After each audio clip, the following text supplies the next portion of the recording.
ఒక భాగాన్ని చదువుదామండి. ఇర్మియా గ్రంథము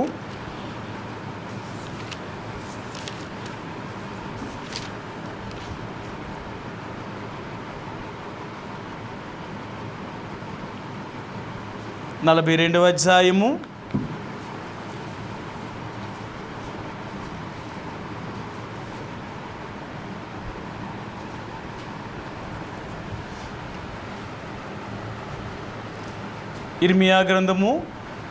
42వ అధ్యాయము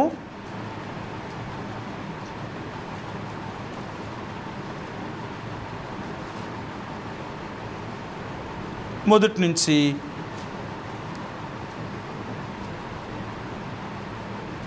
4 వచనాలు మార్చి ఉత్తర ప్రత్యుత్తర రీతిగా చదువుదామండి. ఇర్మియా గ్రంథము 42వ అధ్యాయము మొదటి నుంచి 4 వచనాలు ఉత్తర ప్రత్యుత్తర రీతిగా మార్చి చదువుదాం. అంతలో సేనాధిపతులందరూ కారేహ కుమారుడైన యోహన్నానును, ఓషియా కుమారుడైన యెజన్యాయును, అల్పులేమి గనులేమి ప్రజలందరూ ప్రవక్త అయిన ఇర్మియా యొద్దకు వచ్చి అతనితో ఇలాగు మనవి చేసిరి.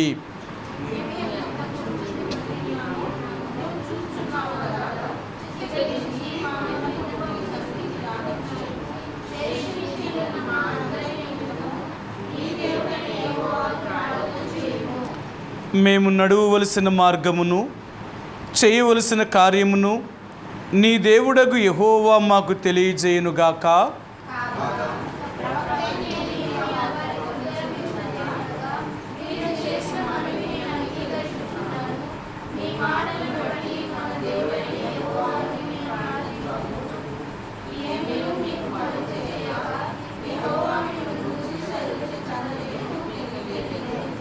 ఈ ఉదయకాల సమయంలో రాత్రికాల సమయంలో చదువుబడిన వాక్య భాగమును దేవుడు దీవించునుగాక. ప్రార్థనకి వెళ్ళే ముందుగా దేవుని యొక్క ప్రజలుగా ప్రార్థించే ముందు మనం ఒక్కసారి మనం పరిశీలించుకోవలసిన వారికి ఉంటున్నాం. ఎందుకంటే మనం ఎలాగున్నామో సరిచేసుకోకుండా ప్రభు యొక్క సన్నిధిలో ప్రార్థించడం అనేది అది దేవునికి ఇష్టమైనది కాదు. అందుకని దేవుని సన్నిధికి వెళ్ళేటప్పుడల్లా మనము ఆయనకి ఏ రీతిగా జీవిస్తున్నాము, ఆయనకు అనుకూలముగా ఉన్నామా లేక ఆయనకి విరోధముగా మనం జీవిస్తున్నామా అనేవి మనం పరిశీలన చేసుకోకుండా ఏదో మనం వచ్చాము, ప్రార్థన చేశాము, వెళ్ళాము. అలాగైతే మన ప్రార్థనలో జీవము లేక ఆసక్తి అనేది లేక దేవుడు చేసే మన ప్రార్థన విని దేవుడు చేసే సహాయము అనేది దొరకదన్నమాట. కారణం ఏంటి అంటే ఏదో నామకార్థంగా మనం ప్రార్థన చేయడం కాదు, కానీ మనం ప్రార్థించినప్పుడల్లా ఆ దేవుడికి వినిపించేలాగా మనం ప్రార్థన చేయాలి. అంటే వినబడదా దేవుడికి? నిజంగా కొంతమంది చేసే ప్రార్థన దేవుడికి వినబడదట, కొంతమంది చేసే ప్రార్థన మాత్రమే దేవుడు వింటాడట. మనందరికీ తెలుసు కదా, యెషయా గ్రంథము 59వ అధ్యాయం అంటాడు, విననేరక ఉన్నట్లు నా చెవులు మందము కాలేదు, మరి సహాయము చేయకుండా నా చేతులు కొరచ కాలేదు. ఎందుకంటే మీ దోషములు మీకును నాకును అడ్డముగా వచ్చిన గనుక మీ పాపములే మీ మనవిని ఆలకింపకుండా నాకు దూరం చేశాయి అంటున్నాడు ఆయన. కాబట్టి దేవుని యొక్క ప్రజలుగా దేవుడికి మనం ప్రార్థించినప్పుడు దేవుడు మన ప్రార్థనను అంగీకరించాలి అంటే మన జీవితంలో ఎటువంటి కల్మషము కానీ ఎటువంటి పాపము కానీ లేకున్నట్లుగా మనం చూసుకోగలిగితే తప్పక దేవుడు వారి ప్రార్థనను అంగీకరిస్తాడు. బైబిల్ గ్రంథంలో అంటాడు, నీతిమంతుల ప్రార్థనను యెహోవా ఆలకించునుగాక అంటాడు ఆయన. అంటే యథార్థమైన నీతిని అనుసరిస్తూ యథార్థమైన జీవితాన్ని జీవించే వారి యొక్క ప్రతి ప్రార్థనను దేవుడు అంగీకరించేవాడు. దేవుని ప్రజలు అంటే గత ఉదయకాల సమయంలో మేము బైబిల్ చదువుతున్నప్పుడు దేవుడు ఇదే మాట మాట్లాడాడు. ఇశ్రాయేలు ప్రజల్లో అంటే యాకోబు యొక్క సంతానములో ఏ దోషమును నాకు కనబడలేదు, ఇశ్రాయేలీలో ఏ వంకరతనమును లేదు అంటాడు ఆయన. బిలాము బాలాకు రాజు రమ్మన్నప్పుడు వెళ్ళినప్పుడు ఇశ్రాయేలీ ప్రజలను శపించమని బాలాకు రాజు బిలామును ప్రేరేపించినప్పుడు బిలాము దేవుని యొక్క ఆత్మచేత నింపబడిన వాడే చెప్తున్నాడు, రాజా నేను ఏమని ఆ జనమును శపించగలను? పోనీ వారిలో ఏదైనా పాపము నాకు కనబడితే నేను వారిని శపిస్తాను. పోనీ వారిలో ఏదైనా ఒక వంకరతనము కనపడితే వారిని నేను శపించగలుగుతాను.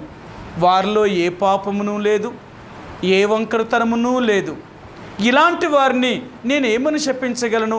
ఒకవేళ నేను శపించినా అది శాపమవుతుందంటవా? దేవుడు నాకు ఇలాగ సెలవిస్తున్నాడు, ఆ జనము చాలా బలము కలిగిన జనము. అంతేకాదు ఆ జనము ఎప్పుడూ ఒంటిగానే ఉంటుంది, అంటే ఎవరితోటి కలవదు. రెండవదిగా ఆ జనం ఎలాంటిది అంటే మరి ప్రత్యేకించబడిన వారు. అలాంటి జనముతో దేవుడు వారికి తోడుగా ఉన్నాడు కాబట్టి వారిని ఎవరూ శపించలేరు, ఎవరూ వారిని జయించలేరు అంటున్నాడు ఆయన. ఎందుకు అంటే దేవుని యొక్క ప్రజలు దేవుని యొక్క మాట వినినంత కాలము వారికి ఏ దోషము ఏ పాపము వారికి తగలదు. ఏ నష్టము కానీ ఏ మరి కీడు కానీ వారి మీదకి రాకున్నట్లుగా దేవుడే వారిని కాపాడుతాడు.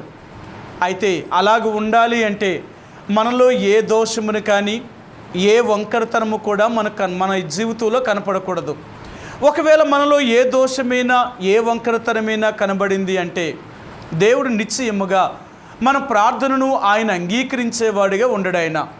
కాబట్టి ఈ రాత్రికాల సమయంలో మనం ప్రార్థనకి వెళ్ళే ముందుగా దేవుని యొక్క ప్రజలుగా మనల్ని మనంగా పరిశీలన చేసుకొని మనం దేవునికి యోగ్యమైన వారిగా జీవించగలిగితే, ఆయనకు తగినట్లుగా నడవగలిగితే మన దేవుడు మన ప్రార్థనను అంగీకరించగలిగిన వాడు. మీకు ఎన్నోసార్లు చెప్పాను, మన దేవుడు లాంటి దేవుడు ఇంకెక్కడనూ లేడు. కారణం ఏంటంటే తనకు మొరపెట్టగిన వెంటనే ఆయన మనకు సహాయం చేయడానికి సిద్ధమైన మనసు కలిగిన వాడు. ఆయన అంటాడు కదా, ద్వితీయోపదేశకాండం 4:7 ఇలాంటి దేవుడు ఇంకెక్కడైనా ఉన్నాడా? ఇలాంటి దేవుడు ఇంకెక్కడా లేడు. ఎందుకు లేడు అంటే తన ప్రజలు ప్రార్థించిన, తన ప్రజలు మొరపెట్టినప్పుడల్లా మన దేవుడు మనకు సమీపంగా ఉన్నట్లుగా ఏ గొప్ప జనాంగానికి ఏ దేవుడు అంత సమీపంగా ఉండడు. మనం ప్రార్థన చెయ్యాలే కానీ మన దేవుడు మన ప్రక్కకొచ్చి నిలబడతాడు ఆయన. అది మన దేవుళ్ళలో ఉన్న గొప్ప సంగతి. ఎందుకు అంటే తన ప్రజలు ఎప్పుడైతే కష్టములో, బాధలో, ఇబ్బందుల్లో, అనారోగ్య సంబంధించిన పరిస్థితుల్లో, లేకపోతే ఆయా రకాలైన శత్రువు యొక్క సమూహముతో చిక్కబడినప్పుడు వారు దేవునికి ప్రార్థన చేయగానే దేవుడు వెంటనే తన ప్రజలకు మధ్యకు వచ్చేవాడు ఆయన. అది ఆయన దేవుడు అంటే. ఇక మరి ఏ దేవుడు కూడా ఎవరిని అంతలా కాపాడలేడు. మన దేవుడు కాపాడినట్లుగా ఈ భూమి మీద ఇంకెవ్వరూ కూడా అంత సమీపముగా ఉండి తన ప్రజలను రక్షించగలిగిన వాడు, తన ప్రజలను కాపాడగలిగిన వారు ఇంకెవరు లేరు. అది మన దేవుడికున్న గొప్ప లక్షణం. అందుకని అంటాడు, నాలాంటి దేవుడు ఇంకెక్కడైనా ఉన్నాడా? పోనీ మీరు వెళ్ళి వెతకండి, మీరు వెళ్ళి చూడండి, నాలాంటి వాడు ఇంకెక్కడనూ మీకు లేరు. అలాంటి గొప్ప దేవుడిని మనం నమ్ముకున్నాం కాబట్టి అలాంటి దేవుడి ద్వారా మనం సహాయం పొందగలుగుతున్నామా? ఈరోజు మన ప్రశ్న ఏంటంటే, అంత గొప్ప దేవుడిని నమ్ముకొని దేవుడి ద్వారా మనం సహాయం పొందగలుగుతున్నామా? ఎవరి ద్వారా మనం సహాయం పొందగలుగుతున్నాం? నిజంగా దేవుడు మన పక్షంగా ఉన్నాడా? మన అవసరతలను, మన అక్కర్లను తీర్చగలుగుతున్నాడా? మనం మొరపెట్టినప్పుడల్లా మన సమస్య నుంచి ప్రత్యుత్తరం ఇవ్వగలుగుతున్నాడా? మనల్ని ఆదుకోగలుగుతున్నాడా? మనకు అలాగ చేయలేనప్పుడు ఆయన ఎందుకు మనకు దేవుడు అవుతాడు? మనం ఎందుకు ఆయన ప్రజలమవుతాం?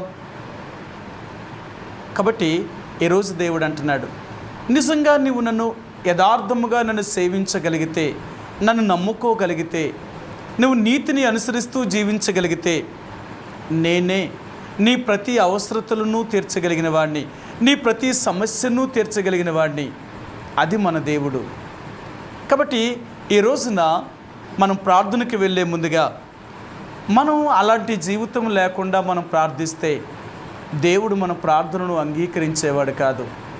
మనం ప్రార్థన చేసేటప్పుడు ఆసక్తితో, పట్టుదలతో ప్రార్థన చేయాలన్నమాట. ఉదయకాల సమయంలో వ్యక్తిగతంగా నా బైబిల్ నా డైలీ పోర్షన్ నేను చదువుతున్నప్పుడు దేవుడు ఇలాగూ మాట్లాడాడు ఆయన. సరే మీకు చూపిస్తాను. మత్తయి సువార్త 26వ అధ్యాయము.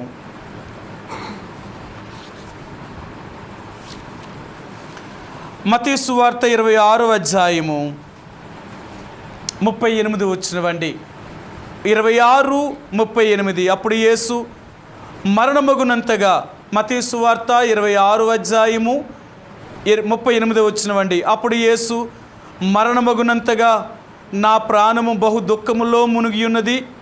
మీరు ఇక్కడ నిలిచి నాతో కూడా మెలకువగా ఉండిన వారితో చెప్పి కొంత దూరం వెళ్ళి సాగిలపడి, నా తండ్రి, సాధ్యమైతే ఈ గిన్నె నా ఎదురు నుండి తొలగిపోనిమ్ము, ఆయనను నా ఇష్ట ప్రకారము కాదు నీ చిత్తమే సిద్ధించునుగాక. యేసుప్రభు వారి యొక్క ప్రార్థన ఎంత వేదనతో ప్రార్థన చేస్తున్నాడో. తన 12 మంది శిష్యుల్ని వెంట పెట్టుకుని వెళ్ళాడు గెత్సెమనే వనంలోనికి. 9 మందిని కొండ కింద పెట్టాడు. 3 వెంట పెట్టుకొని కొండ మీదకి వెళ్ళాడు. ఆ 3 కూడా రాతి వెంత దూరం వారిని వదిలేసి ఆయన ఒక్కడే వెళ్ళి ప్రార్థన చేయడం ప్రారంభించాడు. ఆయన ఎలాగో ప్రార్థన చేస్తున్నాడంటే మరింత ఆతురముగా ప్రార్థన చేస్తున్నాడు. ఆయన ప్రార్థనలో ఏముంది అంటే ఆతృత. ప్రభువా, నాకు వచ్చిన కష్టం ఇది, నాకున్న ఇబ్బంది ఇది, నా శత్రువులు అంటే ఈ లోకంలో నేను మరణించవలసిన సమయం దగ్గర పడింది, నేను పడవలసిన బాధ నాకు కనబడుతుంది, ఇలాంటి పరిస్థితుల్లో నాకు నువ్వు సహాయం చేయి తండ్రి అని యేసుప్రభువారు తన తండ్రికి ప్రార్థన చేస్తున్నాడు. ఎంత వేదనతో ప్రార్థన చేస్తున్నాడు. ఆయన చేసే ప్రార్థన లాంటి ప్రార్థన అక్కడ ఉన్న 3 లేదు. వీళ్ళ 3 ప్రార్థనలో ఉన్నట్లుగా కొండ కింద ఉన్న వారికి లేదు. అందుకని ప్రార్థన 3 భాగములుగా విభజించాడు ఆయన. కొండ క్రింద ఉన్నవారు ప్రార్థన చేస్తున్నారు, కొండ మీద ఉన్నవారు ప్రార్థన చేస్తున్నారు. వారి దగ్గర నుంచి యేసుప్రభువారు మళ్ళీ ప్రత్యేకమై ప్రార్థన చేస్తున్నాడు. కారణం ఏంటంటే తనకున్న సమస్య అలాంటిది, వేదనతో ప్రార్థన చేస్తున్నాడు. అందుకని అంటాడు, మనం ప్రార్థన చేసేటప్పుడు మన ప్రార్థనలో అటువంటి భారము, అటువంటి వేదన మనం కనపరచాలి. ఎప్పుడైతే మనం అలాంటి వేదన, అలాంటి బాధను మనం దేవుడు కనపరచగలుగుతామో దేవుడు తప్పక మన ప్రార్థనను అంగీకరించగలిగిన వాడు.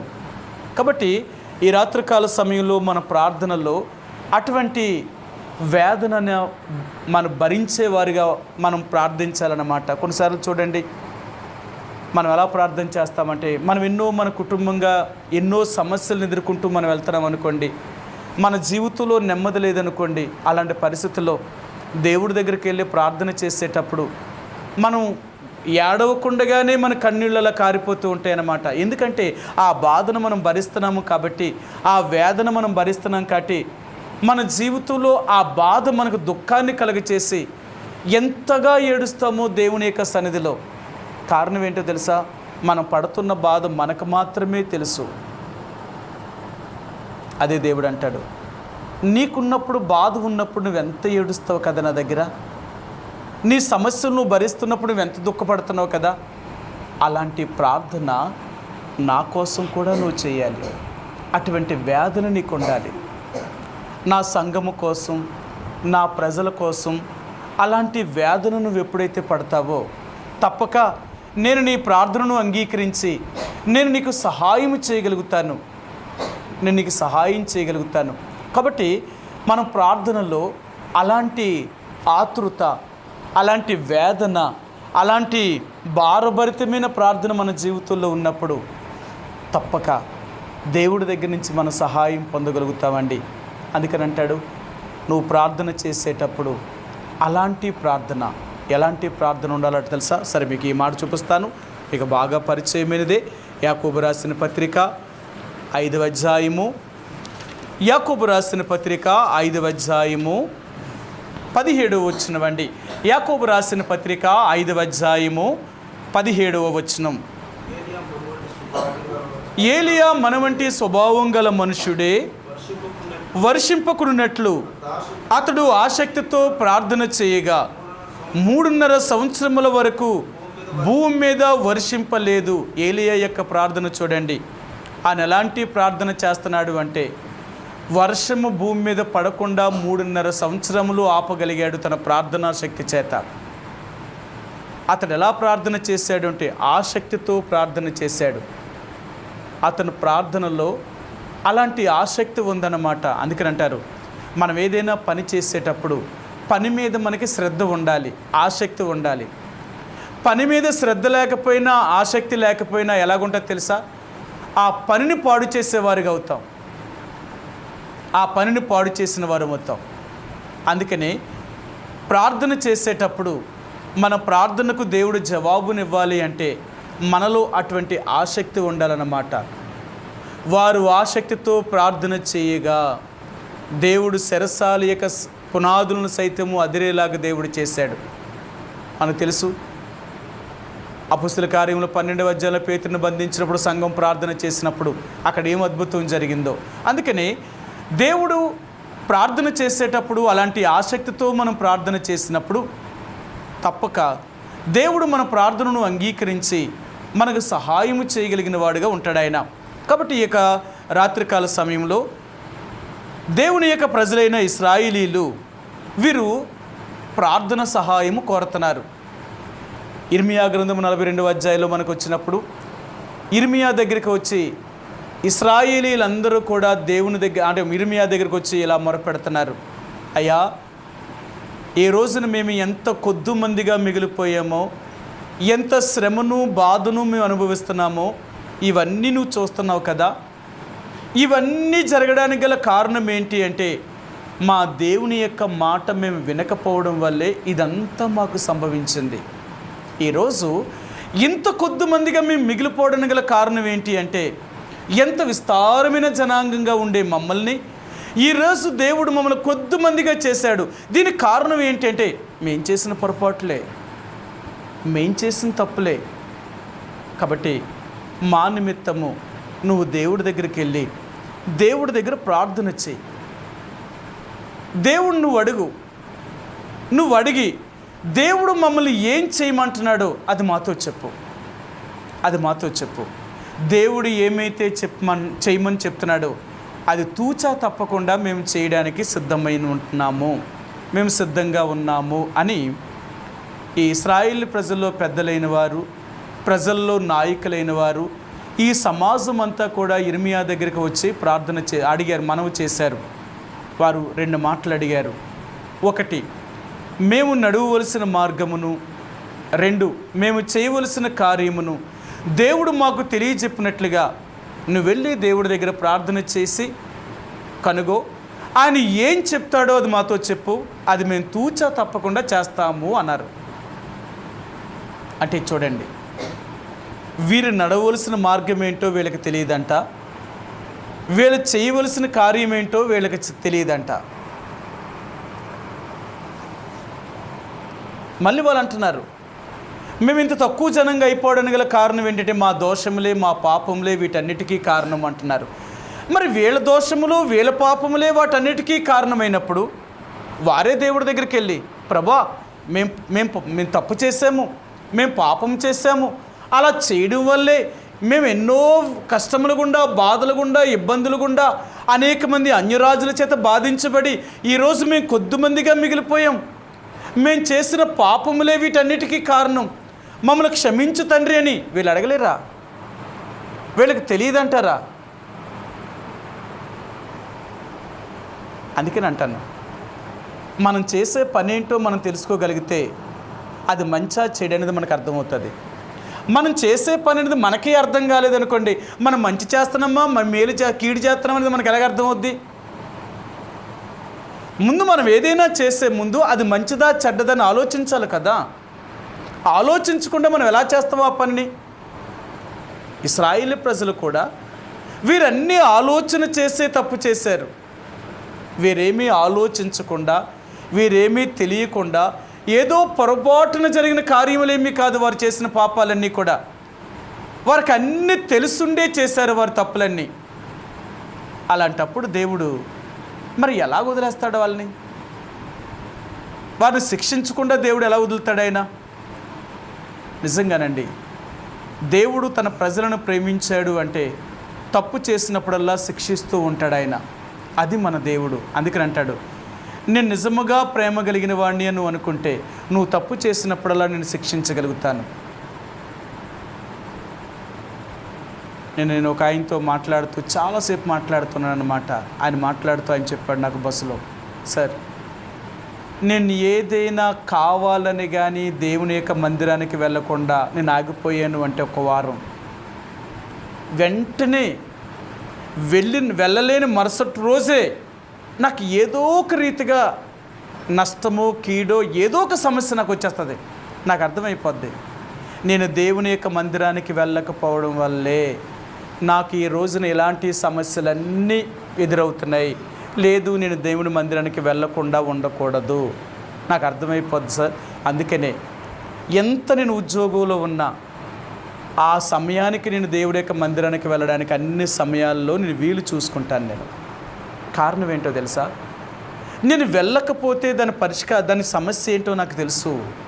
నేను వెంటనే ఎదుర్కొంటాను దానికి. ఎందుకంటే దేవుడు నేను ప్రేమిస్తున్నాను కాబట్టి, దేవుడు నేను తప్పుదారిలోకి వెళ్తూ ఉంటే, దేవుడికి దూరం అవుతూ ఉంటే దేవుడు నన్ను ఎలా వదిలేస్తాడు? ఆయన దేవుడు నన్ను ప్రేమిస్తున్నాడు కాబట్టి నన్ను శిక్షించగలుగుతున్నాడు. అందుకని నేను సరిచేసిబడి దేవుని యొక్క మందిరాన్ని నేను ఎప్పుడూ ప్రేమిస్తూ ఉంటాను. నా ఆశ ఏంటో తెలుసా? చిరకాలము దేవుని యొక్క మందిరములో ఉండాలని దావీదు ఎలా కోరుకున్నాడో, నేను కూడా దేవుని యొక్క మందిరాన్ని అంతగా ప్రేమించాలి. అది నా ఆలోచన.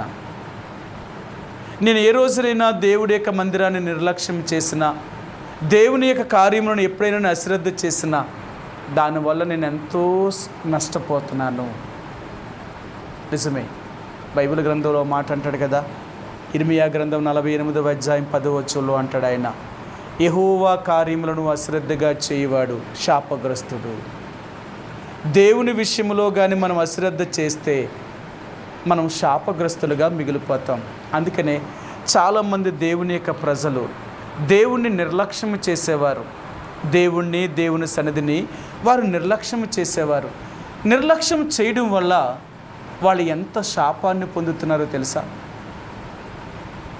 కాబట్టి దేవుని యొక్క మందిరానికి వెళ్లకుండా దేవుని యొక్క ప్రజలు నిర్లక్ష్యం చేసినప్పుడు దేవుడు వారిని ఎలాగ ఆశీర్వదిస్తాడు? ఎలాగ దేవుడు దీవిస్తాడు? కాబట్టి ఈరోజు ఇశ్రాయేలు ప్రజలు ఇర్మియా దగ్గరికి వచ్చి వారు అడుగుతున్నారు, అయ్యా మా పక్షముగా నువ్వు దేవుడి దగ్గరికి వెళ్ళి మేము నడవవలసిన మార్గమును, మేము చేయవలసిన కార్యమును దేవుడు మాకు తెలియచేయనట్లుగా మీరు వెళ్ళి ప్రార్థన చేయండి, దేవుడిని అడగండి, దేవుడు ఏం చెప్తాడో మాతో చెప్పండి, తప్పక మేము దాన్ని అంగీకరిస్తాము, దాన్ని మేము వింటాము, అది చేయడానికి మేము ప్రయత్నం చేస్తాము అని ఇశ్రాయేలు ప్రజలు వచ్చారు, దేవుడిని అడిగారు, ఇర్మియాతో చెప్పారు. ఇప్పుడు ఇర్మియా దేవుడి దగ్గరికి వెళ్ళాడు, ప్రభువా ఈ ప్రజలు చేసింది పాపమే, వీళ్ళు తప్పు చేశారు, వీరు ఇప్పుడు నా దగ్గరికి వచ్చి ఇలాగ నన్ను అడగమన్నారు, కాబట్టి ఏం చేయమంటావు అని ఇర్మియా దేవుడి దగ్గరికి వెళ్ళి ప్రార్థన చేశాడు. ఇర్మియా దేవుని దగ్గరికి వెళ్ళి ప్రార్థన చేసినప్పుడు దేవుడు ఇర్మియాతో ఎలాగూ చెప్పాడు ఆయన. సరే, ఇప్పుడు చూద్దాం మనం ఏం చెప్పాడో చూపిస్తాను. 42వ అధ్యాయము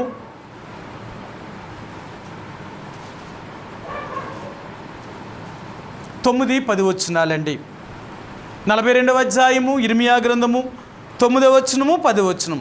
ఇశ్రాయేలు దేవుడైన యెహోవా సన్నిధిని మనము చేయుటకై మీరు నన్ను పంపితురు కదా, ఆయన సెలవిచ్చినదేమనగా, నేను మీకు చేసిన కీడును గూర్చి సంతాపముంది ఉన్నాను, మీరు తొందరపడక ఈ దేశములో కాపురముని ఎడల పడగొట్టక మిమ్మును స్థాపింతును,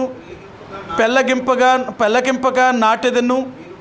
మీరు బబులోను రాజునకును భయపడుచున్నారే, అతనికి భయపడకుడి, అతని చేతిలో నుండి మిమ్మల్ని తప్పించి మిమ్మల్ని రక్షించుటకు నేను మీకు తోడై ఉన్నాను, అతనికి భయపడకుడి, మరియు అతడు మీ ఎడల జాలిపడి మీ స్వదేశమునకు మిమ్మల్ని పంపునట్లు మీ ఎడల నేను అతనికి జాలి పుట్టించదను. దేవుడు చెప్తున్నాడు, మీరు తొందరపడి ఇక్కడి నుంచి మీరు పోవడానికి ప్రయత్నం చేయకండి. మీరు కానీ ఇక్కడి నుంచి తప్పించుకొని పోవడానికి ప్రయత్నం చేస్తే నిజంగా మీ మీదకి అలాంటి ప్రాణాపాయమే మీ జీవితం మీదకి వస్తుంది. కాబట్టి ఇక్కడి నుంచి వెళ్ళొద్దు, మీరు ఇక్కడే ఉండండి. నేను చెప్పినట్లుగా ఆ ఐగుప్తు రాజైన ఫరో యొక్క ఐగుప్తు రాజైన బబులోను రాజైన నెబుకద్నెజరు యొక్క మనసును నేను కనికరింపజేసి మీ యందు జాలి పుట్టించి మరలా మిమ్మల్ని మీ స్వదేశంగా పంపేలాగా నేను చేస్తాను, కాబట్టి నా మాట విని మీరు ఇక్కడే ఉండండి అని చెప్పాడు. ఇది దేవుడు చెప్తున్నాడు అని ఇర్మియా చెప్తే ఆ ప్రజలందరూ ఏమన్నారు తెలుసా? ఇర్మియా మీద తిరుగుబాటు చేశారు. అంటే నువ్వు మమ్మల్ని కూడా చంపేయాలని చూస్తున్నావా? మా చావును కూడా నువ్వు చూడాలని చూస్తున్నావా? ఇక్కడి నుంచి మేము తప్పించుకొని పోకూడదంటావా? ఇదా దేవుడు చెప్తాడు. నువ్వేదో చెప్తావో నిన్ను దేవుడి దగ్గర పంపిస్తే నువ్వేమో మాకు వ్యతిరేకంగా నువ్వు చెప్తున్నావు. ఇది దేవుడు మాట ఎలాగవుతుంది? లేదు లేదు, నువ్వు అబద్ధం ఆడుతున్నావు, దేవుడు నీకు అలాగ చెప్పలేదు, ఇది మంచిది కాదు, మేము ఇక్కడ ఉండడం మాకు మంచిది కాదు, మేము వెళ్ళిపోవడమే మంచిది అని వారు ఇర్మియా మీద తిరుగుబాటు చేశారు. చూసారా? వారేమి మాట వినే జనాంగం ఏమీ కాదు. పైకి మాత్రం అలా చెప్పారే కానీ వారు మాట వినలేదు. ఎప్పుడైతే వారు మాట వినలేదో దానివల్ల వారు ఎంతో కీడును అనుభవించారు. అందుకనే ఈ రాత్రి దేవుడు నేర్పించేది ఏంటంటే, నిజంగా ఆయన మార్గాన్ని, నిజముగా మనం చేయవలసిన కార్యాన్ని తెలుసుకోగలిగితే మనం ఎప్పటికీ దేవునికి ఇష్టమైన జీవితాన్నే జీవిస్తాం. అందుకని బైబిల్ గ్రంథంలో 25వ కీర్తన అంటాడు, యెహోవా యందు భయభక్తులు గలవాడెవడో వాడు కోరుకునే మార్గమును యెహోవా వానికి బోధిస్తాడట. వాని మార్గాన్ని వాడికి బోధిస్తాడట దేవుడు. ఎందుకంటే యెహోవా యందు భయభక్తులు కలిగి మనం జీవించగలిగితే మనం ఏ మార్గములో నడవాలో ఆయనే మనకు నేర్పించగలిగిన వాడు. అందుకని అంటారు, దేవుని ప్రజలు అనేవారు ఒకరితో చెప్పించుకునేవారు కాదు, ఒకరికి చెప్పేవారు. మనల్ని చూసి లోకము నేర్చుకోవాలేమో కానీ లోకాన్ని చూసి మనము నేర్చుకునేవారు మాత్రము కాదు. మనం ఎవరమి అంటే మనం దేవుని యొక్క ప్రజలు. ఒకరిని చూసి మనం నేర్చుకునేవారుగా, సమాజం మనకేమి నేర్పించకరద్దు, మనం సమాజానికి నేర్పించేవారు. ఎందుకంటే మనలాంటి నీతి కలిగిన జనము, మనలాంటి యథార్థమైన జీవితం కలిగిన వారు, దేవుని కొరకు ఎంతో నమ్మకంగా జీవించేవారు సమాజంలో లేరు. వారు ఒక్క దేవుని ప్రజలు మాత్రమే. అలాంటి దేవుని ప్రజలు వారిని చూసి సమాజం నేర్చుకోవాలి కానీ సమాజాన్ని చూసి మనం నేర్చుకున్నాము అంటే మనం ఎలాంటి స్థితిలో ఉన్నామో మనకు అర్థమవుతుంది. అందుకనే ఈరోజు మరలా దేవుడు అంటున్నాడు, మనం వెళుతున్న మార్గము సరైన మార్గం అంటావా? మనం ఏ మార్గం గుండా వెళ్తున్నాం? అందుకనే మనందరికీ తెలుసు, రెండు మార్గములు ఉన్నాయి అంటాడు. ఒకటి విశాలమైన మార్గము, రెండు ఇరుకైన మార్గము. విశాలమైన మార్గం ఎలాగుంటుందంటే మనకెవరు చెప్పేవాళ్ళు ఉండరు, మన ఇష్టం, మనం ఎలాగ పడితే అలాగ వెళ్ళొచ్చు. కానీ ఇరుకైన మార్గం ఉంది, నువ్వు ఎలాగ పడితే అలాగే వెళ్ళడానికి అవకాశం లేదు. ఆ మార్గము గుండా అలాగే వెళ్ళాలి అంటే అలాగే వెళ్ళాలి, దానికి మించి ఇంకొక వేరొక మార్గము లేదనమాట. అందుకనే చాలామంది ఇరుకు మార్గము కాకుండా విశాలమైన మార్గములో జీవించడానికి ఇష్టపడుతున్నారు. ఈనాడు దేవుని ప్రజలు విశాలమైన జీవితాన్ని కోరుకుంటున్నారే తప్ప ఇరుకైన జీవితాన్ని కోరుకోవడానికి ఇష్టపడతలేదు. ఏంటి విశాలము, ఏంటి ఇరుకు? అందుకని అంటాడు, విశాలమైన మార్గం ఏంటి అంటే ఈ లోకము. ఈ లోకములో నీకు ఇష్టం వచ్చినట్లుగా జీవించవచ్చు. ఎందుకంటే ఈ భూలోకం నీది కాబట్టి నువ్వు ఎలాగైనా జీవించవచ్చు. లోకం అలా చెప్తుంది, నువ్వు తిను, నువ్వు త్రాగు, నువ్వు ఆడు, నువ్వు పాడు, ఏమైనా చేసుకో, ఈ లోకం నీది. కానీ దేవుడు చూపించే మార్గం ఏంటో తెలుసా? నువ్వు ఆడడానికి కానీ పాడడానికి కానీ, నువ్వు త్రాగడానికి కానీ తినడానికి కానీ అన్నీ నా పర్మిషన్ తోటే నువ్వు చెయ్యాలా. నా అనుమతి లేకుండా నువ్వేది చేయడానికి నీకు అధికారం లేదు. ఈరోజు మనిషి ఎలాంటి వాడో తెలుసా? ఒకరి మీద ఆధారపడి బ్రతకాలనుకోవట్లేదు, తనంతట తను స్వేచ్ఛగా బ్రతకాలనుకుంటున్నాడు. స్వేచ్ఛగా జీవించాలి, మనకు స్వేచ్ఛ కావాలి. అందుకని కొన్నిసార్లు మన ఇంట్లో మన పిల్లలకు కూడా కొన్నిసార్లు మరి ఇంట్లో స్వేచ్ఛనివ్వం. మనం ఎంతవరకు అంతవరకు మాత్రమే, అది దాటి వారిని లోనికి వెళ్ళనివ్వం. అది మన ఇంట్లోనే మన పిల్లలకి అది నేర్పిస్తాం. కారణం ఏంటి అంటే నీ స్థాయి ఇక్కడి వరకు మాత్రమే, నీ హద్దు ఇక్కడి వరకు మాత్రమే, దాన్ని దాటి నువ్వు వెళ్ళకూడదు. నువ్వు ఆ వయసుకు వచ్చిన తర్వాత నీకు ఏ బాధ్యత అప్పగించాలో, ఏ పని అప్పగించాలో అది మాకు తెలుసు. నీ స్థాయిని బట్టే నీకు హద్దును పెడుతూ ఉంటారు. సరే, స్వేచ్ఛ ఎందుకు ఇవ్వరు అంటే ఎప్పుడు స్వేచ్ఛ ఇవ్వాలో తల్లిదండ్రులకు తెలుసు పిల్లలకి. కాబట్టి పిల్లలకి తల్లిదండ్రులు ఎప్పుడు స్వేచ్ఛ ఇవ్వాలో అప్పుడు మాత్రమే స్వేచ్ఛ ఇస్తారే తప్ప అంతవరకు వారికి స్వేచ్ఛనివ్వరు. అలాగే దేవుడు కూడా అంటున్నాడు, నువ్వు నన్ను నమ్ముకున్నావు కాబట్టి ఈ లోకములో జీవించే నీ జీవితానికి నీ అందుకని అంటాడు, నువ్వు విశాలమైన మార్గంలోకి వెళ్ళడానికి ప్రయత్నం చేయొద్దు. ఈ లోకము విశాలమైన మార్గము గుండా తీసుకెళ్లే వాళ్ళందరినీ కూడా నరకములోనికి తీసుకుని వెళ్తుంది. కాబట్టి నీవు నేను కూడా ఇరుకైన మార్గము, సంకుచితమైన మార్గాన్ని మనం కోరుకునేవారు. అందుకని అంటున్నాడు, ఇశ్రాయేలు ప్రజలకు అలాంటి కట్టుబాటు వారికి ఇష్టం లేదు. దేవుడు అన్నాడు, మీరు ఇలాగే ఉండాలి, ఇలాగే జీవించాలి, నా ప్రజలంటే మీరు ఇలాగే ఉండాలి అని వారు కొన్ని నియమాలు, కొన్ని నిబంధనలు పెట్టాడు. ఆయన కొన్ని నియమ నిబంధనలు ఎప్పుడైతే పెట్టాడో ఆ ప్రజలకు కొద్ది కష్టమైంది.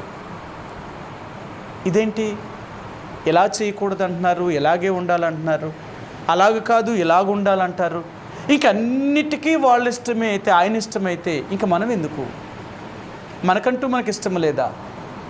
అందుకే దేవుడు అంటున్నాడు, నీకంటూ నీకే ఇష్టము ఉండకూడదు. ఇంకా నువ్వు యేసు ప్రభువుని నమ్ముకున్న తర్వాత నీ ఇష్టాలన్నీ చచ్చిపోవాలి, దేవుని ఇష్టంలోనికి రావాలి.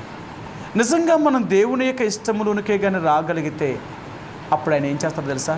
మనకిష్టమైనవన్నీ చేస్తాడట. దేవుడు ఎంత గొప్పవాడో తెలుసా? మనము ఆయనకి ఇష్టమైనవన్నీ చేసిన ఎడల ఆయన మనకిష్టమైనవన్నీ చేస్తాడట. సరే, మీకు ఆ మాట చూపిస్తాను. మొదటి యోహాను సువార్త 15వ అధ్యాయము, యోహాను సువార్త 15వ అధ్యాయము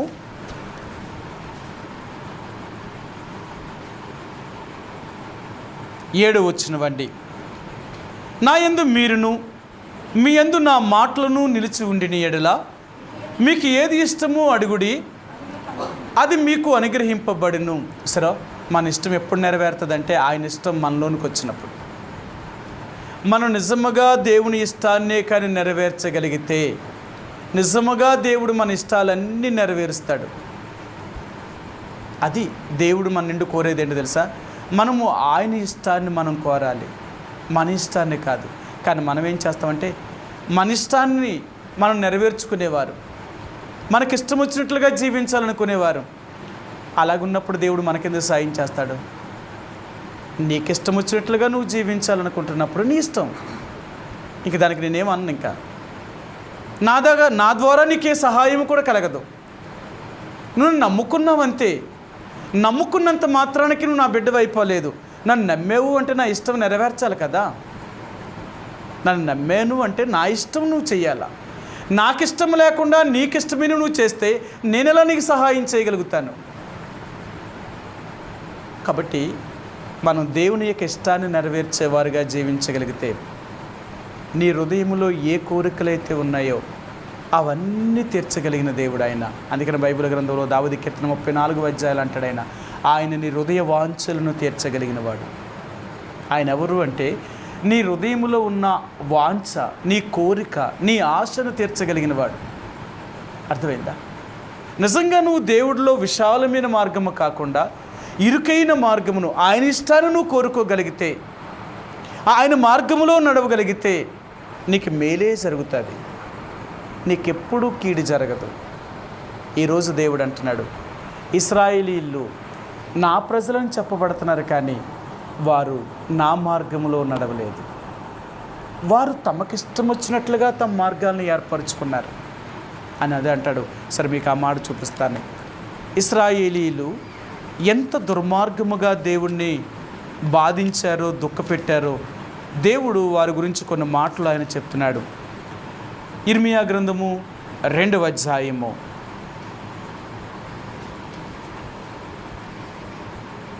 13వ వచనం అండి, 14వ వచనం, 13, 14 వచనాలు. ఇర్మియా గ్రంథము 2వ అధ్యాయము 13, 14 అండి. నా జనులు 2 నేరములు చేసి ఉన్నారు, జీవజలముల ఊటనైన నన్ను విడిచి ఉన్నారు. తమ కొరకు తొట్లను అనగా బద్దలై నీళ్ళ నిలవను తొట్లను తొలిపించుకొని ఉన్నారు. ఇశ్రాయేలు కొనబడిన దాసుడా, ఇంట పుట్టిన దాసుడా, ఇంట పుట్టిన దాసుడా కాడు కదా, అతడు ఎలాగూ దోపుడు సొమ్మాయను. కొదమ సింహములు వానిపైన బొబ్బలు పెట్టెను గర్జించెను. అవి అతని దేశమును పాడు చేసెను, అతని పట్టణములు నివాసులు లేక పాడైపోయాను. ఆయన అంటున్నాడు, ఇశ్రాయేలు ప్రజలు 2 నేరములు చేశారు. మొదటి నేరము, జీవజలముల ఓటనైన నన్ను విసర్జించారు. వారు నన్నే మార్చేశారు. అక్కడ అంటాడు, ఎప్పుడైనా ఎక్కడైనా ఏ జనమైనా తన నమ్మిన దేవుణ్ణి ఎవరైనా వదిలిపెట్టారా? లేదే. కానీ ఈ ప్రజలు మాత్రమే నన్ను విసర్జించారు, నన్నే త్రోసివేశారు వీరు. ఎందుకంటే వాళ్ళ ఇష్టం జరగాలి అనుకుంటే నన్ను త్రోసివేయాలి, నా ఇష్టం జరగాలి అనుకుంటే నేను వారితో ఉండాలి, నేను వారితో ఉంటే వారు నా ఇష్టమే చేయాలి. అందుకని వారు ఎందుకు దేవుని త్రోసివేశారు అంటే వాళ్ళ ఇష్టం నెరవేర్చుకోవడం కొరకు. ఈ రోజుల్లో చాలామంది దేవుడికి ఎందుకు దూరం అవుతున్నారో తెలుసా? వాళ్ళ ఇష్టం, వాళ్ళ కోరిక నెరవేర్చుకోవడం కొరకు. దేవుని ప్రజలు అలాంటి వారు కాదు. దేవుని ప్రజలు అనేవారు కొన్ని కట్టుబాట్లు, కొన్ని అద్దుబాట్లు కలిగిన వారు. వీరు ఎలాగ పడితే అలాగ జీవిస్తే దేవుడు ఇష్టపడ్డు. అందుకని అంటున్నాడు, మీరు నన్ను ఎందుకు విసర్జించారు అంటే మీరు స్వేచ్ఛగా జీవించడానికి ఇష్టపడుతున్నారు, మీకు ఇష్టం వచ్చినట్లుగా జీవించాలనుకుంటున్నారు. అలాగూ జీవిస్తే మీరు నా పిల్లలలాగా అవుతారు. మీరు నా పిల్లలు అంటే నేను చెప్పినట్లుగానే మీరు నడవాలి, నేను చెప్పినట్లుగానే మీరు జీవించాలి. నాకు వ్యతిరేకంగా జీవిస్తే నేను ఏమాత్రము కూడా మీకు మేలు చేయలేను. అందుకని అన్నాడు, ఓ ఇశ్రాయేలులారా, మీరు కోరుకునే మార్గం ఏంటో తెలుసా? మీరు వెళుతున్న మార్గం ఏంటో తెలుసా? మీకు ఇష్టంగా కనపడుతుంది, మీకెంతో సంతోషంగా కనపడుతుంది, కానీ ఆ మార్గమే తుదక మిమ్మల్ని దుఃఖములోనికి తీసుకుని వెళ్తుంది. ఆ మార్గమే మిమ్మల్ని నరకంలోకి తీసుకుని వెళ్తుంది. మీరు అలాంటి మార్గాన్ని కోరుకోకు, నా మార్గాన్ని కోరుకో. నా మార్గము నీకు కొంచెం కష్టంగానే ఉంటుంది, నా మార్గము కొంచెం నీకు కఠినంగా కనపడవచ్చు, కానీ అదే నీకు జీవంలోనికి తీసుకెళ్తుంది. కాబట్టి ఇశ్రాయేలీలు అలాంటి కష్టాన్ని, అలాంటి కఠినమైన దాన్ని సాధకము చేయలేదు. వారు ఇష్టపడతలేదు. అందుకని బైబిల్ గ్రంథంలో ఒక మాట అంటాడు, దేవుడు మోషేకు తన మార్గములను తెలియచేసెను, ఇశ్రాయేలు ప్రజల మధ్య ఆయన తన సూచక్రియలను కనపరిచాడట. దేవుడు ఇశ్రాయేలు ప్రజలకి మార్గాన్ని చూపించలేదు. వారు ఏ మార్గము గుండా వెళ్ళాలని వారికి తెలియదు, కానీ మోషేకు మాత్రం దేవుడు చెప్పేవాడు, మోషే పలానా మార్గము గుండా ఈ ప్రజలను తీసుకుని వెళ్ళు, పలానా మార్గము గుండా నువ్వు తీసుకుని వెళ్ళు. ఎందుకంటే ఆయన మార్గములు ఆయనకు మాత్రమే తెలుసు. దేవుని యొక్క మార్గములు మనుషులుగా వారికి అర్థం కావండి. దేవుని మార్గములు దేవుని ప్రజలకు మాత్రమే అర్థమవుతాయి, ఆయన మాట వినేవారికి మాత్రమే అర్థమవుతాయి. ఈరోజు దేవుడు అంటున్నాడు, నువ్వు కోరుకునే మార్గము నీకు ఇష్టమైన మార్గం అయితే దేవుడు నీ ప్రార్థనను అంగీకరించడు, ఆయన నీకు మేలు చేయడు, ఆయన ద్వారా నీకు ఎటువంటి సహాయము కూడా కలగదు. కారణం ఏంటో తెలుసా? నీకు ఇష్టమైన మార్గంలో నువ్వు వెళ్ళాలనుకున్నప్పుడు దేవుడు నీకెలా సహాయం చేస్తాడు? లేదు. నీ ఇష్టం కాకుండా దేవుని ఇష్టానికి అప్పగించుకొని, ప్రభా ఏదైనా నీ ఇష్టమే, నువ్వు ఏది చేయాలనుకున్నా నీ చిత్తానుసారంగా నేను జీవిస్తాను, అది కఠినమైనా పర్లేదు అని దేవుని యొక్క మార్గాల్ని కొంత నువ్వు నడవడానికి నేర్చుకోగలిగితే, కొంత ప్రస్తుతం నీకు కఠినంగా కనిపించినా అవి నీకెంతో ఆశీర్వాదకరం. అందుకని అంటాడు, ఏదైనా ప్రారంభ దినాల్లో కొంత కఠినంగా కనపడుతుంది, కానీ దాన్ని నువ్వు అలవర్చుకోగలిగితే అది నీకు సాధనం అయిపోతుంది. అలవర్చుకోవాలి. చాలాసార్లు అంటాం చూడండి, పెండ్లైన తర్వాత వాళ్ళ పుట్టింటిని మర్చిపోతారు. ఆడపిల్లలు మర్చిపోతారా లేదా? వెంటనే మర్చిపోతారా? కొంచెం టైం పడుతుంది. పెళ్ళి అయిన తర్వాత ఒక వారం తర్వాత మళ్ళీ వెళ్ళి వస్తూ ఉంటారు, ఒక నెల తర్వాత వెళ్ళి వస్తూ ఉంటారు, ఆ తర్వాత 2-3 నెలలకు ఒకసారి తీసుకెళ్తూ ఉంటారు. ఎందుకు? అంత త్వరగా మర్చిపోరు కదా, తిరుగుతూ ఉంటారు. పెళ్ళి అయిన తర్వాత ఎందుకు తిప్పుతూ ఉంటారంటే వీళ్ళకి ఆ ఇంటి బేగం పోవాలి ముందు. ఇలా తిరిగి తర్వాత కొంతకాలానికి ఏమైపోతారు సార్, ఏం మీ అమ్మగారి ఇంటికి వెళ్తారని అడగమంటే ఎందుకులే అక్కడికి, ఇదేనా ఇల్లు అంటారు. కారణం ఏంటో తెలుసా? మర్చిపోతారు. ఇంకా అలా ఎలా మర్చిపోతున్నారు అంటే వాళ్ళు అక్కడ ఉండడం వల్ల. అదే దేవుడు అంటున్నాడు, నీ జీవితంలో లోకాన్ని ఎలా మర్చిపోవాలో తెలుసా? అలాగ మర్చిపోవాలి.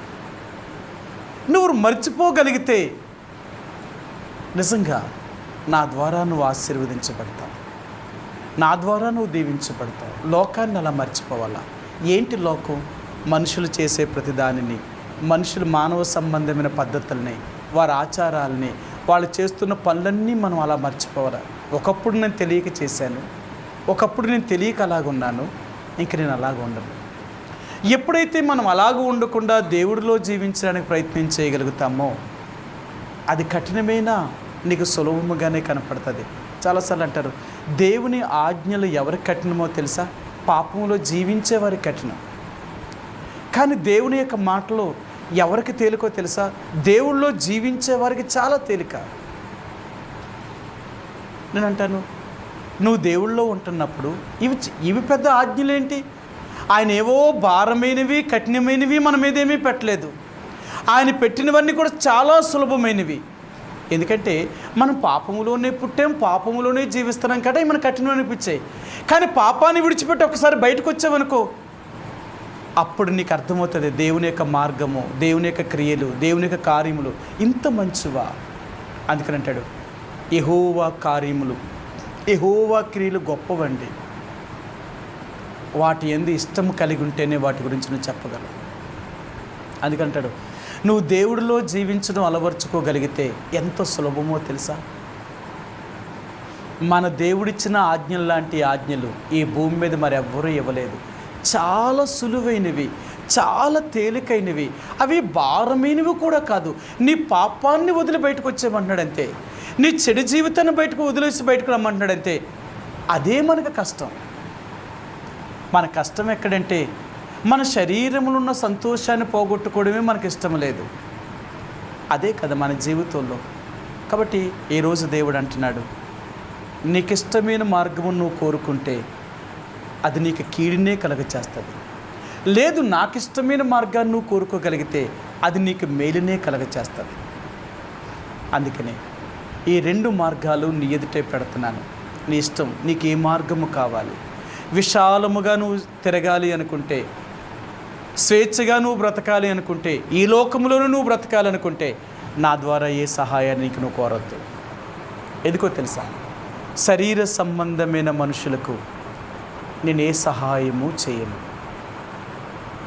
వారికి నా వల్ల ఏమీ జరగదు. ఆత్మీయులకు మాత్రమే, నన్ను నమ్ముకున్న ప్రజలకు మాత్రమే నేను సహాయం చేయగలుగుతాను. అందుకనే ఈరోజు మనకు ఆధారమైన దేవుడైన ఆ యేసు ప్రభువారు మనకు సహాయము చెయ్యాలి అంటే మనం ఏ మార్గము గుండా వెళ్తున్నాం, ఏ మార్గాన్ని కోరుకుంటున్నాం, ఎలాగ జీవిస్తున్నాం, ఒక్కసారి మనం పరిశీలన చేసుకోవాలి. ఇశ్రాయేలీలు అలాగే చేయకపోవడం వల్లే ఎంత కష్టాన్ని, నష్టాన్ని, బాధను అనుభవించారు. అంతేకాదు ఎంతో విస్తారమైన జనాంగము కొద్దిమందిగా అయిపోయారు. కారణం ఏంటి అంటే వారు దేవుని యొక్క మార్గములో నడవడానికి ఇష్టం లేక. ఈరోజు దేవుడు అంటున్నాడు, మనం దేవుని యొక్క మార్గములో నడవాలని ప్రభువు కోరుతున్నాడు. ఆయన ఇష్టాన్ని నెరవేర్చాలని ప్రభువు కోరుతున్నాడు. నిజంగా ఆయన మార్గములో ఆయనకి ఇష్టమైన జీవితాన్ని జీవించడానికి గన మనం ప్రయత్నం చేయగలిగితే దేవుడు అంటున్నాడు, నీకు నేను సమస్తము చేయగలుగుతాను, నీకు అన్నీ నేను ఇస్తాను. ఈ భూమి మీద ఉన్నంతకాలము నువ్వు ఏది అడిగినా అది నేను నీకు ఇస్తూనే ఉంటాను. ఎందుకో తెలుసా? నన్ను నమ్ముకున్న నా ప్రజలను నేను ఎప్పుడూ వదిలిపెట్టను. నువ్వు నిజంగా దేవుడిని నమ్ముకొని దేవుడి కొరకు జీవిస్తే దేవుడు నిశ్చయముగా నిన్ను ఆశీర్వదించగలిగిన వాడు. అంత గొప్ప దేవుడు. కాబట్టి ఈ రాత్రికాల సమయంలో మనం ప్రార్థనకి వెళ్ళే ముందుగా దేవుడు మనకు నేర్పించేది ఏంటంటే మన ప్రార్థనలో ఆసక్తి ఉండాలి.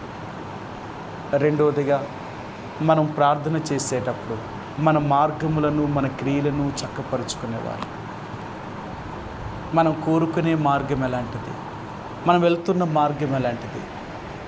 ఇశ్రాయేలు ప్రజలు అడుగుతున్నారు, మేము నడవలసిన మార్గాన్ని మాకు చెప్పు అంటే దేవుడు వారు నడవలసిన మార్గాన్ని వాళ్ళకు బోధించినప్పటికీ కూడా వాళ్ళకి ఇష్టం లేదు. కాబట్టి ఇది మాకు కఠినము, ఇలాగ చెప్పడు దేవుడు, నువ్వే చెప్తున్నావు, ఇది నీ మాట కానీ దేవుడు మాట కాదు అని ఇర్మియా మీద తిరుగుబాటు చేశారు. అడిగింది వాళ్ళే, దేవుడి దగ్గరికి వెళ్ళమన్నది వాళ్ళే, దేవుడు చెప్పమన్నది వాళ్ళే. మరి అన్నీ చెప్పినప్పుడు ఇర్మియా ఆ మాటను చెప్పినప్పుడు అదెందుకు దేవుడు మాటగా తీసుకోవట్లేదు? అంతే కదా, మనకు అనుకూలంగా ఉన్నవన్నీ దేవుడు మనతో మాట్లాడినవి, మనకు అనుకూలముగా లేనివన్నీ మనుషులు మాట్లాడినవి. ఎలా తీసుకుంటాం తెలుసా? మనం ఎలాంటి వారు అంటే మనకు కొంచెం కానీ బాధ కల్పించే మాటలు మాట్లాడారనుకో, ఇది నా కోసమే, వాళ్ళే కావాలనే చెప్తున్నారు అంట. అప్పుడు దేవుడు మాట కాదా? నిన్ను సంతోషపెట్టి నీకు ఇష్టంగా మాట్లాడితే ఈరోజు దేవుడు నాతో మాట్లాడాడు, ఇది మంచి మాట, ఇదా? దేవుడు ఎప్పుడు అలాంటి వాడు కాదు. దేవుడు మాట ఎప్పుడూ ఒకటే అని అంటాడు. ఉదయకాల సమయంలో మేము బైబిల్ చదువుతుంటే బాలాకు రాజు బిలామును తీసుకొచ్చి ఒక కొండ మీదకు తీసుకొని వెళ్ళి ఇశ్రాయేలు ప్రజల యొక్క జనాంగాన్ని చూపించాడు. ఆ జనాంగాన్ని చూపించి ఇప్పుడు నువ్వు వారిని శపించు అన్నాడు. వాళ్ళ ముందు భాగాన్ని చూపించాడు బాలాకు రాజు. చూడగానే ఇర్మియా అన్నాడు, బిలాం అన్నాడు, బాలాక, అసలు ఈ జనాంగాన్ని నువ్వు ఎలా శపించమంటున్నావు? అది దేవుడు ఏర్పరచుకున్న జనాంగం. ఐగుప్తులో నుంచి వీళ్ళని తీసుకొచ్చాడు వాళ్ళ దేవుడు చాలా గొప్పవాడు, నా వల్ల అయితే సాధ్యము కాదు అన్నాడు. సరే, ముందు భాగాన్ని చూసి దేవుడిని శపించలేకపోతున్నాడు. సరే, వెనక భాగాన్ని చూపిస్తానని మరొక కొండ మీదకి తీసుకొని పోయి అక్కడి నుంచి చూపిస్తున్నాడు. ఈ ప్రజలు చూడు ఎలాగున్నారో, వెనకటి భాగాన్ని చూపించాడట. అప్పుడు బిలాము చెప్తున్నాడు, బాలాక, యెహోవా ఇశ్రాయేలు దేవుడు ఎలాంటి వాడో తెలుసా? అబద్ధమాడడు, పశ్చాత్తాపపడడు. ఆయన మాట ఇచ్చాడు అంటే మాట తప్పడు. నువ్వేమో నన్ను శపించమంటున్నావు, ఆయనేమో నన్ను ఆశీర్వదించమంటున్నావు. ముందు భాగాన్ని చూపిస్తే దీవించాను, ఇప్పుడు వెనక భాగాన్ని చూపిస్తే శపించమంటున్నావా? అదెలా సాధ్యం? నేను వెనక్కి తీసుకెళ్ళినా దేవుడు అలాగే దీవించమంటాడు. ఆ దేవుడు మాట తప్పడు. మళ్ళీ బిలాము దీవించాడు, వెనక్కి తీసుకెళ్ళినా బిలాము దీవిస్తున్నాడే, ఎలాగ వీళ్ళని శపించడు. అయితే బిలాము మళ్ళీ బాలాక్ అన్నాడు, బిలామా, సరే ఇంకొక కొండ మీద తీసుకెళ్తాను అని పిస్కా కొండ మీద తీసుకొని పోయి ఇక్కడి నుంచి వారిని శపించు అంటున్నాడు. ఆయన అంటున్నాడు, బాలాక, ఒక్కసారి దేవుడు మాట ఇచ్చాడు అంటే ఆయన మాట తప్పడు. వారిని ఆశీర్వదించాడు అంటే ఇంకా ఆశీర్వదిస్తాడు, వారిని శపించాడు అంటే శపిస్తాడు. నువ్వేమో వాళ్ళు శపించమంటున్నావు, ఆ దేవుడేమో వాళ్ళు దీవిస్తున్నాడు. నేను ఎలా శపించగలను వారిని? నేను శపించినంత మాత్రానికి వాళ్ళకి శాపం తగులుతుందా? అది సాధ్యము కాదు. అర్థమైందా? దేవుని యొక్క ప్రజలుగా ఈరోజు దేవుడు అనేది ఏంటంటే, ఒక్కసారి దేవుడు మనతో ఉన్నాడు అంటే ఎప్పటికీ మనల్ని తోడై ఉన్న దేవుడు, ఎప్పటికీ మనల్ని ఆశీర్వదించేవాడు, మనల్ని కాపాడేవాడు. అందుకనే దేవుని యొక్క ప్రజలుగా దేవునికి ఇష్టమైన రీతిగా జీవించడానికి మనం ప్రయత్నం చేద్దాం. ఆ రీతిగా మనం జీవించినప్పుడే దేవుడు మనల్ని ఆశీర్వదించగలిగిన వాడు. మన కష్టాల్లో, మన బాధలలో, మన సమస్యల్లో దేవుడు మనకు తోడుగా ఉండి అన్ని పరిస్థితుల్లో దేవుడు మనల్ని కాపాడి సంరక్షించగలిగిన వాడు ఉంటాడు. ఆ రీతిగా ప్రభు మనకు సహాయం చేయనుగాక. ఈ రాత్రికాల సమయంలో కొద్ది సమయం దేవుని యొక్క సన్నిధిలో ప్రార్థిస్తామండి. మొట్టమొదటిగా ఈ సార్వత్రిక సంఘములో చేర్చబడిన దేవుని యొక్క ప్రజల కొరకే ప్రార్థిస్తాం. ఎవరైతే దేవుని యొక్క ప్రజలు కష్టములో, దుఃఖములో, బాధలో, ఇబ్బందుల్లో, అనారోగ్యంతో, ఆర్థికమైన సమస్యలతో, ఆకలి దప్పులతో బాధపడుతున్నారో అలాంటి దేవుని ప్రజలను దేవుడు ఆదరించి, ధైర్యపరిచి, విడిపించి, కాపాడి, స్వస్థపరిచి, వారికి కావలసిన అన్న వస్త్రములు నివాసంలో దయచేసి దేవుడు ఆత్మీయంగా వారిని సిద్ధపరిచేలాగా ప్రార్థన చేద్దాం. రెండవదిగా విశ్వాస కుటుంబంలో ఉన్న ఆర్థికమైన సమస్యల కొరకు ప్రార్థన చేద్దాం. మూడవదిగా మన దేశంలో, ప్రపంచ దేశాల్లో ఎన్నో కోట్ల మంది ప్రజలు రక్షణ లేని వారు ఉంటున్నారు. వారి రక్షణ కొరకే ప్రార్థన చేద్దాం. మూడవదిగా మరి దేవుని యొక్క సేవకులైన వారు, నమ్మకంగా దేవుని కొరకు పిలువబడిన దైవజనులైన వారు మన రాష్ట్రంలో, మన దేశంలో, ప్రపంచ దేశాల్లో ఎక్కడున్నా వారిని, వారి కుటుంబాలని దేవుడు సంరక్షించి, పోషించి, వారి ఆర్థిక పరిస్థితులు దేవుడు చక్కపరిచి, దేవుని యొక్క సంఘాలను దేవుని రాకడ కొరకే దేవుడు సిద్ధపరిచేలాగా, అటువంటి అభిషేకాన్ని దైవజనులకు దేవుడు అనుగ్రహించేలాగా ప్రార్థన చేయండి. మన దేశాన్ని, మన రాష్ట్రాన్ని, ప్రపంచ దేశాలని పరిపాలన చేస్తున్న నాయకులైన వారు, అధికారులు, ప్రభుత్వాల వారి కొరకు ప్రార్థన చేయండి. వారి న్యాయబద్ధమైన పరిపాలన చేయగలుగుట్లో స్వార్థపూరితమైన మనసు నుంచి వారిని విడిపించి, నిస్వార్థంగా ప్రజలకు సేవ చేసే మనసును దేవుడు అనుగ్రహించేలాగా, వారు కూడా మారు మనసు పొందే అవకాశం దయచేసేలాగా దేవుని కొరకు వారు రక్షణ కొరకు ప్రార్థించేద్దాం. అలాగే మన దేశంలో సమాధానము, శాంతిని, నెమ్మదిని అనుగ్రహించేలాగా, అల్లర్ల నుంచి దేవుడు దూరపరిచేలాగా ప్రార్థన చేయండి. అలాగే మన దేశంలో, ప్రపంచ దేశాల్లో దేవుని నమ్ముకున్న దేవుని ప్రజలను, దేవుని ఎరిగిన అన్యజనులైన వారు, నామకార్థులు దేవుని ప్రజలను బాధిస్తూ, ఎంతో చంపుతూ, వారిని జైల్లో పెడుతూ, వారిని బహిష్కరణ చేస్తూ, మన దేశంలో బీజేపీ వారితో కలిసి పనిచేస్తున్న ఈ తెగల వారిని కూడా వారి కఠిన హృదయాన్ని దేవుడు బద్దలు చేసి, దేవుడు వారికి మాంసపు హృదయాన్ని దయచేసి, దేవుని తెలుసుకునే భాగ్యాన్ని దేవుడు వారికి అనుగ్రహించేలాగా ప్రార్థన చేయండి. అలాగే మరి దేవుని యొక్క ప్రజలు ఎవరైతే బాధించబడుతున్నారో వారికి కావలసిన ఆదరణ, ధైర్యాన్ని, నెమ్మదిను, స్వస్థతను దేవుడు దయచేసేలాగా ప్రార్థన చేద్దాం. అలాగే మరి హైదరాబాద్లోని ఎబ్రోను కొరకు ప్రార్థన చేయండి. అక్కడున్న కలవరమైన పరిస్థితులు దేవుడు తీసివేసి సమాధాన సంబంధన పరిచర్య జరిగించబడ్డం కొరకే ప్రభు సహాయం చేసేలాగా ప్రార్థన చేయండి. అలాగే తిరిగి మరి ఇజ్రాయేల్ దేశం కొరకు ప్రార్థన చేయండి. వారు శత్రువులతో యుద్ధం చేస్తున్నారు. వారు దేవుని యొక్క ప్రజలు కాబట్టి వారికి దేవుడు సహాయం చేసి, వారి ఆర్థిక పరిస్థితులన్నీ చక్కపరిచి, దేవుడు వారికి విజయాన్ని దయచేసి, దేవుని యొక్క వాగ్దానం నెరవేర్చబడడం కొరకే ప్రభు సహాయం చేసేలాగా ప్రార్థించేద్దాం.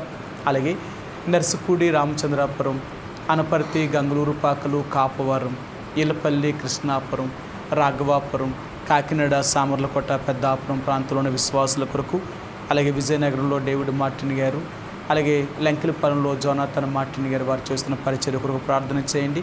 లంకిలపాలెంలో మందిర నిర్మాణంలో ఉంటుందో ప్రభు వారికి సహాయం చేసేలాగా ప్రార్థన చేద్దాం. అలాగే ఏలేశ్వరము, రాజు ఒమ్మంగి, కొండపల్లిలోని విశ్వాసుల కొరకు ప్రార్థన చేయండి. అలాగే వారు ఆత్మీయంగా బలపడేలాగా ప్రభు సహాయం చేసేలాగా, అలాగే నర్సీపట్నంలో ఉన్న దేవుని ప్రజల కొరకు, ఈ చిన్న సంఘాన్ని దేవుడు కాపాడి దేవుని మందిరానికి వస్తున్న విశ్వాసులు ఆత్మీయంగా బలపడి దేవుని యొక్క మందిరంలో స్థిరంగా నిలిచేలాగా ప్రభు కొరకే ప్రార్థన చేద్దాం. అలాగే ఆదివారం పరిచర్య కొరకు ప్రార్థన చేయండి. ఇక్కడ కొండపల్లిలో నడబడే వారిని దేవుడు అభిషేకించి వాడుకునేలాగా, తిరిగి మీ వ్యక్తిగతంగాను, మీ కుటుంబంగాను మీకున్న సమస్యల్లో దేవుడు సహాయం దయచేసి, దేవుడు తన కృపను చూపించేలాగా స్థానిక సంఘం కొరకు, సంఘంలో ఉన్న సమస్యల కొరకు ప్రార్థించండి. ఈ రీతిగా కొద్ది సమయం ఒకరి తర్వాత ఒకరు ఇలాగా దేవుని యొక్క సన్నిధిలో ఈ ప్రార్థన కూడుకుని కొనసాగిద్దామండి. ఆ రీతిగా ఒకరి తర్వాత ఒకరు ప్రభు యొక్క సన్నిధిలో కొద్ది సమయం